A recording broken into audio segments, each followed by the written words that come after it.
నమస్తే అండి. నేను రజాక్. వైఎస్ జగన్మోహన్ రెడ్డి చెల్లి వైఎస్ షర్మిలపై రెచ్చిపోతున్నటువంటి వైసీపీ పార్టీ కార్యకర్తలు, ముఖ్యంగా ఆమె నిన్న ఇచ్చినటువంటి స్టేట్మెంట్స్ తర్వాత, ఆమె మాట్లాడిన మాటల తర్వాత, వీళ్ళ దగ్గర నుంచి వస్తున్నటువంటి దాడి చూస్తుంటే కనుక ఇది ఎక్కడికి దారి తీస్తుందో కూడా అర్థం కానటువంటి పరిస్థితి. నిన్న షర్మిల మాట్లాడారు, జగన్మోహన్ రెడ్డిపై రెచ్చిపోయారు. రాజధాని దగ్గర నుంచి మొదలు పెడితే అభివృద్ధి వరకు ప్రతి దానిపై కూడా చెలరేగిపోవడం అయితే జరిగింది. సో ఇలాంటి నేపథ్యంలో సజ్జల రామకృష్ణారెడ్డి బయటకు వచ్చి ప్రెస్ మీట్ పెట్టి షర్మిలపై తీవ్రమైన స్థాయిలోనే కామెంట్స్ చేసే ప్రయత్నం అయితే చేశారు.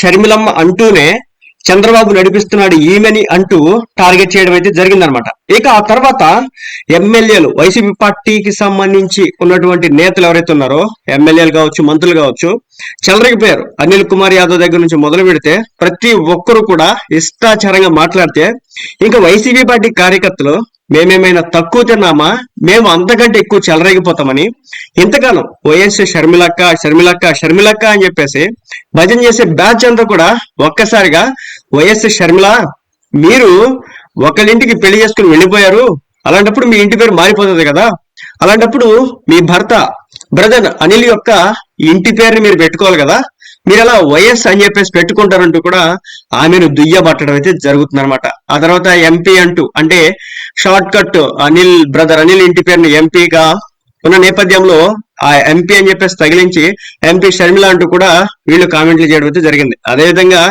జగనన్నకి అనవసరంగా తలనొప్పులు తెస్తున్నారని, అదేవిధంగా ఇంకా పరుషమైన పదజాలం ఎవరిదో ఎక్కడ దాకా ఎందుకు, సాక్షి ఛానల్లోనే నిన్న ఇంటర్వ్యూలు ఇచ్చారు కదా అనిల్ కుమార్ యాదవ్ కావచ్చు, అదేవిధంగా వైవి సుబ్బారెడ్డి కావచ్చు, అదేవిధంగా సజ్జల రామకృష్ణారెడ్డి కావచ్చు, అదేవిధంగా డిప్యూటీ సీఎం కావచ్చు, ఈ విధంగా చాలా మంది నేతలు షర్మిలపై రెచ్చిపోయిన నేపథ్యంలో ఒక్కసారి మీరు ఆ వీడియోల కిందకెళ్ళి కామెంట్లు చదివితే వాళ్ళు తిడుతున్నటువంటి బూతులు చూస్తే నిజంగా వీళ్ళు వైఎస్ఆర్ అభిమానులు అని చెప్పుకుంటున్నారు, వైఎస్ జగనన్న అభిమానులు అని చెప్పుకుంటున్నారు. తన సొంత రక్తం అయినటువంటి, తన తోబుట్టు అయినటువంటి షర్మిలపై ఈ స్థాయిలో ఒక రాజకీయం కోసం కామెంట్లు చేస్తారా అనే అనుమానం కూడా కలుగుతున్నటువంటి పరిస్థితి. సో మీరు కూడా ఒకసారి చూడండి. నిన్న షర్మిల గారు ఇచ్చినటువంటి స్పీచ్, ఆ వీడియోస్ ఏవైతే ఉన్నాయో అవి టీవీ నైన్లో కావచ్చు, ఎన్టీవీలో కావచ్చు, సాక్షిలో కావచ్చు. సో ఒక్కసారి ఆ వీడియోలో ఓపెన్ చేసి మీరు చూస్తే కనుక, కింద కామెంట్లు చూస్తే కనుక అప్పుడు మీకు అర్థమవుతుంది వాళ్ళు ఎంత పరుషమైన పదజాలం వాడుతున్నారు. సో దీన్ని బట్టి చూసిన తర్వాత అర్థమైన విషయం ఏంటంటే, పవన్ కళ్యాణ్ ని, వాళ్ళ వైఫ్ ని కానీ, లేదంటే వాళ్ళ కుటుంబ సభ్యులు కానీ వీళ్ళు ఎంతలా టార్గెట్ చేయడంలో సో అంతరార్థం అర్థం అవుతుంది.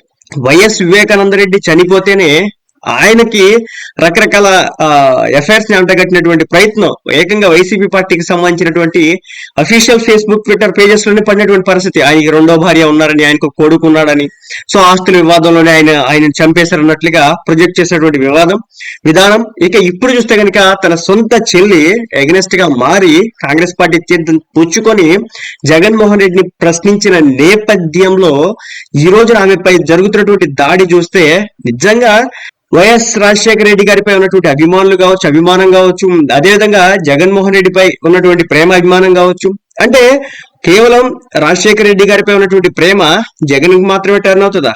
అలా కాదు కదా, షర్మిల గారికి కూడా టర్న్ అవుతుంది కదా. ఈయన 16 నెలల పాటు జైల్లో ఉంటే కష్టపడి రోడ్లపై తిరిగింది షర్మిల గారు. సో ఆమె మరి ఏం ఆశించారో తెలియదు, ఏం చేశారో తెలియదు. మొత్తానికైతే వైసీపీ పార్టీకి దూరంగా ఉండి వైఎస్ఆర్ టీపీ అని చెప్పేసి తెలంగాణలో రాజకీయం చేసి, ఇక అక్కడి నుంచి ఆంధ్రాకు వచ్చేసి ఆంధ్రాలో కాంగ్రెస్ పార్టీ తీర్థం పుచ్చుకొని ఇప్పుడు భారీ స్థాయి కామెంట్లు చేస్తున్న నేపథ్యంలో వైసీపీ పార్టీ అభిమానులు ఎవరైతే ఉన్నారో వీళ్ళైతే ఆమెపై భయంకరమైన తిట్ల దండగాన్ని అందుకోవడం అయితే జరిగింది. సో మొత్తానికి రాజకీయాలు ఏ స్థాయిలో ఎంతలా చిచ్చు పెట్టగలవో స్పష్టంగా అర్థమవుతున్న విషయం ఏంటంటే, ఈ రోజు జగన్మోహన్ రెడ్డి గారు కావచ్చు, షర్మిల గారి సొంత రక్త తోబుట్టువులైనప్పటికీ కూడా ఏ స్థాయిలో రాజకీయం చేయగలిగిద్దో అని చెప్పడానికి ప్రత్యక్ష ఉదాహరణ ఇదే. సొంత తోబుట్టునే ఈ స్థాయిలో మాట్లాడుతున్నటువంటి అభిమానులు ఎవరైతే ఉన్నారో, మరి వీళ్ళు చంద్రబాబు నాయుడు కావచ్చు, ఆయన వైఫ్ ని కావచ్చు, నారా లోకేష్ ని కావచ్చు, పవన్ కళ్యాణ్ కావచ్చు, ఆయన వైఫ్ ని కావచ్చు, వాళ్ళ పిల్లల్ని కావచ్చు, అత్యంత ఏహ్యమైన తిట్లతో కామెంట్లు చేయడం ఇక సర్వసాధారణంగా మనం భావించవచ్చు. షర్మిల గారిని ఇంత దిగజారిపోయి చాలా వ్యక్తిత్వ హరణం చేస్తున్నటువంటి నేపథ్యంలో మరి ఇలాంటి పరిస్థితుల్లో మరి పవన్ కళ్యాణ్ గారిని టార్గెట్ చేయడం అనేది, మన టీడీపీ చంద్రబాబు గారిని టార్గెట్ చేయడం అనేది అది సర్వసాధారణంగా మనం చూడొచ్చు అనమాట.